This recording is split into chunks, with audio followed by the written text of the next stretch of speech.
Hey, Sarah here. I'm in between treating patients at CrossFit Rokius and wanted to chat a little bit about overhead stability versus overhead mobility and which one is the likely contributor to your shoulder pain that you have when you're pressing overhead or lifting overhead or maybe doing like a bench press type thing. So I've seen a lot recently where people think they have very, very poor mobility and they feel the need to stretch and stretch everything and doing lots and lots and lots of stretching, but they feel looser, but they still have pain when they're lifting overhead. And the reason that may be is because A, you're not stretching the right thing, or B, because when you are lifting overhead, your mobility is not your issue, and it's actually your stability. So if you can't hold something firmly and steady over top of your head, you could have shoulder pain with that as well. And so if you've been trying stretching a whole bunch of different ways, you could not be stretching the right thing, or the stretching might not be the solution to your problem.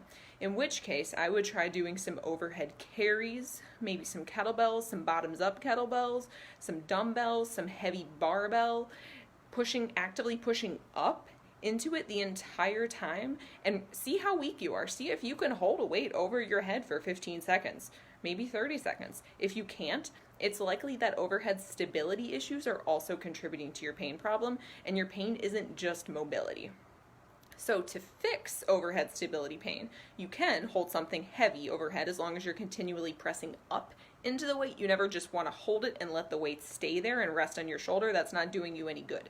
That's not giving you active muscle contraction, and it's not going to help fix the problem. It could make it worse, actually. So you always want to be pushing up into the weight. Then you want to add walking in. So a couple steps forward, stop, turn, walk backwards. All those different directions, and stopping and changing direction is going to get a whole bunch of small muscles firing in your shoulder that's going to force you to hold that weight stable.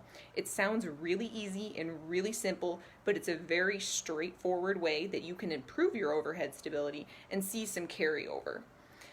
When you try it, I wouldn't recommend you're not going to see immediate improvements. It probably is going to take about a week or so for you to start to feel some improvements with your overhead stability, but I would definitely give it a shot if you've been continually trying to stretch your shoulder out and not seeing improvements with that.